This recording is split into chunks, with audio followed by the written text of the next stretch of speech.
আসসালামু আলাইকুম ওয়া রাহমাতুল্লাহ।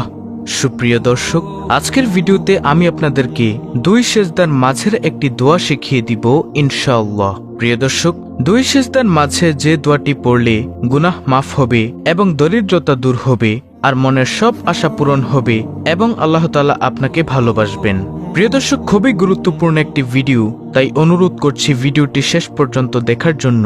চলুন মূল ভিডিও শুরু করা যাক।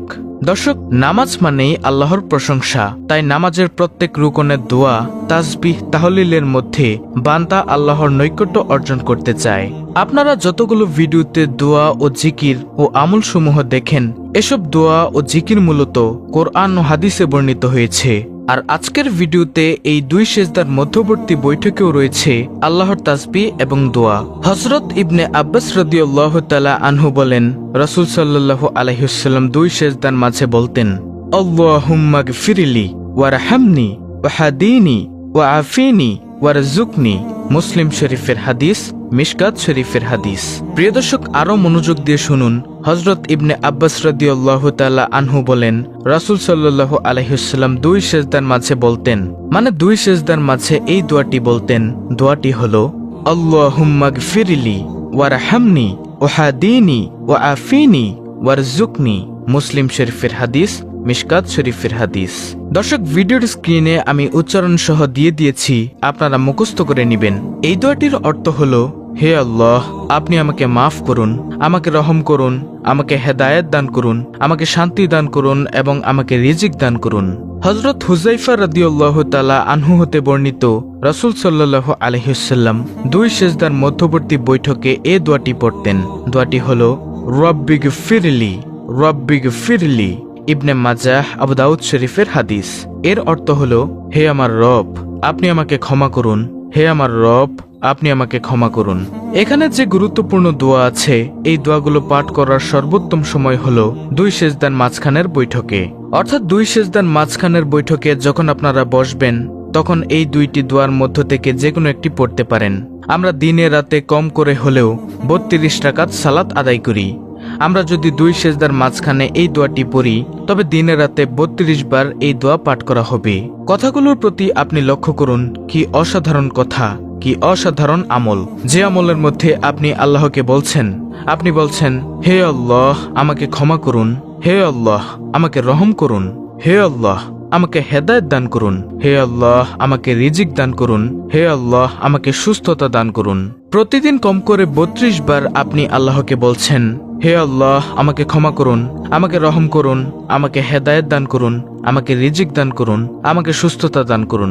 এই সুস্থতার মধ্যে কিন্তু সমস্ত রোগ থেকে মুক্ত থাকার কথাও যুক্ত আছে। চিন্তা করে দেখুন, দিনে রাতে আপনি যদি 32 বার এই দোয়ার মাধ্যমে সুস্থতা পেয়ে থাকেন, তাহলে আল্লাহ তাআলা আপনাকে অবশ্যই সুস্থতা দান করবেন। প্রিয় দর্শক, কি অসাধারণ আমল, সবাই করতে পারবেন। কিন্তু দুঃখের সাথে বলতে হয় যে আমাদের সমাজের অধিকাংশ মুসল্লি এই দোয়াটি জানে না, ফলে তারা দুই সেজদার মাঝে দোয়াটি পাঠ করে না। অনেক বিষয় আছে যা আল্লাহর নিকট না চাইলেও তিনি তার বান্দাকে দেবেন। আবার অনেক বিষয় আছে যা আমাদের অবশ্যই তার নিকট চাইতে হবে, না চাইলে তিনি দিবেন না। রাসূলুল্লাহ সাল্লাল্লাহু আলাইহি ওয়াসাল্লামের শেখানো দোয়ার মধ্যে আমাদেরকে চাইতে বলা হয়েছে। প্রিয় দর্শক, আর এইভাবে চাইতে হলে অবশ্যই আমাদেরকে 5 ওয়াক্ত নামাজ আদায় করতে হবে। আর যদি 5 ওয়াক্ত নামাজ আদায় না করেন, তাহলে তাদের কি শাস্তি হবে, অর্থাৎ বেনামাজি যে শাস্তি ও অপমান ভোগ করবে, তা সম্পর্কে এখনই আপনাদেরকে জানাবো ইনশাআল্লাহ। প্রিয় দর্শক, নামাজ ইসলামের প্রধান ইবাদত। এই ইবাদতের প্রতিদান সম্পর্কে কোরআন ও হাদিসে এসেছে অনেক বর্ণনা। আবার যারা নামাজ আদায় করে না, তাদের ভয়াবহ পরিণাম ও শাস্তির কথাও এসেছে কোরআনে। পবিত্র কোরআনে বর্ণিত নামাজ তরক্কারের শাস্তির কথাগুলো মানুষ জানতে পারলে নামাজের মতো গুরুত্বপূর্ণ ইবাদতে নিয়োজিত থাকবে। তাই পবিত্র কোরআনে ঘোষিত বেনামাজের শাস্তির কথাগুলো তুলে ধরা হলো আজকের এই ভিডিওতে। দর্শক, নামাজ পড়িতে গিয়ে সৃষ্টি হয় বিবাদ ও পতন। যারা একেবারে নামাজ পড়ে না, কিংবা মন চাইলে 2-1 ওয়াক্ত নামাজ পড়ে, অথবা সপ্তাহ, মাস কিংবা বছরে নামাজ পড়ে, তাদের উপর খুব শীঘ্রই অশান্তি ও পতন নেমে আসবে। শাস্তি তাদের জন্য অবধারিত। আল্লাহ তাআলা বলেন, তাদের পরে যারা তাদের স্থলাভিষিক্ত হলো, তারা নামাজ নষ্ট করলো, একেবারে নামাজ পড়ে না কিংবা মন চাইলে, এবং নফসের লালসা ও বাসনার অনুসরণ করলো, সুতরাং তারা অচিরেই এই কুকর্মের অর্থাৎ নামাজ নষ্টের ও প্রবৃত্তিপরায়ণ হওয়ার শাস্তি ভোগ করবে। অবশ্যই যারা তওবা করেছে, ঈমান এনেছে ও সৎকর্মশীল হয়েছে তারা ব্যতীত। সূরা মারিয়াম আয়াত নম্বর 59। প্রিয় দর্শক, আর বেনামাজির অবস্থান হবে সাকার নামক জাহান্নাম। নাউজুবিল্লাহ। আল্লাহ তাআলা বান্দার প্রতিটি কাজের হিসাব নিবেন, আর প্রতিটি কাজের হিসাব না দিতে পারলে শাস্তি অবধারিত। শাস্তিপ্রাপ্ত মানুষকে তাদের অপরাধের কথা জিজ্ঞাসা করা হলে তারা তাদের অপরাধগুলো বলতে থাকবে। মহান রব্বুল আলামিন পবিত্র কোরআনে সে কথা তুলে ধরেন এভাবে, কোন জিনিস অর্থাৎ কোন কাজ তোমাদেরকে সাকার নামক জাহান্নামে নিয়ে এলো? তারা বলবে, আমরা নামাজীদের অন্তর্ভুক্ত ছিলাম না, অর্থাৎ আমরা নামাজ আদায় করতাম না, বেনামাজি ছিলাম। সূরা আল মুদ্দাসসির আয়াত নম্বর 42 থেকে 43।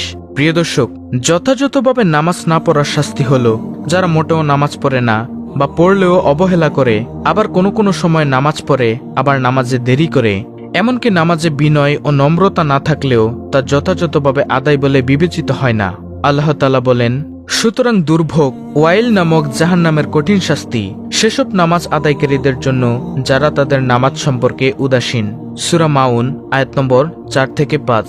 প্রিয় দর্শক, আর হাসরের ময়দানের যেসব বেনামাজি অপমানিত হবে তারা হলো, দুনিয়াতে যারা যথাযথভাবে নামাজ আদায় করবে পরকালে তারা আল্লাহর নির্দেশের সঙ্গে সঙ্গে সিজদায় লুটিয়ে পড়বে। আর যারা দুনিয়াতে যথাযথভাবে নামাজ পড়বে না, লোক দেখানো কিংবা সুনাম লাভের আশায় নামাজ পড়ত, তারা সেদিন সিজদা করতে পারবে না, বরং তারা হবে অপমানিত ও লাঞ্ছিত।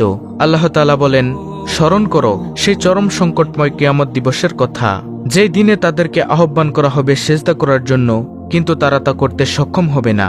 তাদের দৃষ্টি অবনত হবে, হীনতা তাদের আচ্ছন্ন করবে। অথচ যখন তারা নিরাপদ ছিল তখন তো তাদের সিজদা করার আহ্বান করা হতো, কিন্তু তারা সিজদা করেনি, অর্থাৎ নামাজ আদায় করেনি। সূরা আল কালাম আয়াত নম্বর 42 থেকে 43। সুতরাং মুমিন মুসলমানদের উচিত আল্লাহর নির্ধারিত ফরজ নামাজগুলো যথাযথভাবে আদায় করা, দুনিয়া ও পরকালে অপমান লাঞ্ছনা ও শাস্তি থেকে বেঁচে থাকা, আর খাস করে 2 সেজদার মাঝখানে এই দোয়াগুলো পাঠ করা। প্রিয় দর্শক, 2 সেজদার মাঝখানের এই দোয়া দুটির কথা আমি আপনাদেরকে আবারও বলছি।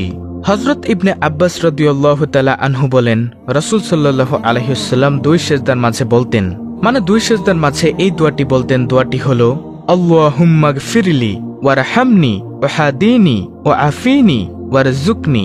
মুসলিম শরীফের হাদিস, মিশকাত শরীফের হাদিস। অর্থ হলো, হে আল্লাহ, আপনি আমাকে মাফ করুন, আমাকে রহম করুন, আমাকে হেদায়েত দান করুন, আমাকে শান্তি দান করুন এবং আমাকে রিজিক দান করুন। আর দ্বিতীয় নম্বর দোয়াটি হলো হযরত হুযায়ফা রাদিয়াল্লাহু তাআলা আনহু হতে বর্ণিত, রাসূল সাল্লাল্লাহু আলাইহি ওয়াসাল্লাম 2 সেজদার মধ্যবর্তী বৈঠকে এই দোয়াটি পড়তেন, রব্বিগফিরলি রব্বিগফিরলি। ইবনে মাজাহ, আবু দাউদ শরীফের হাদিস। অর্থ হলো, হে আমার রব, আপনি আমাকে ক্ষমা করুন, হে আমার রব, আপনি আমাকে ক্ষমা করুন। দর্শক, উপরে যে গুরুত্বপূর্ণ দোয়াটি আছে এই দোয়াগুলো পাঠ করার সর্বোত্তম সময় হলো 2 সেজদার মাঝখানের বৈঠকে।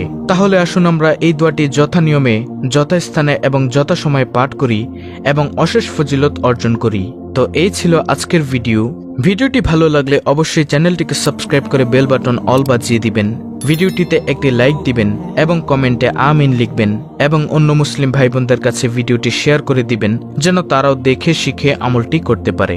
আল্লাহ রাব্বুল আলামিন আমাদের সকলকে এই আমলগুলো যথাযথভাবে আদায় করার তৌফিক দান করুন। আমিন।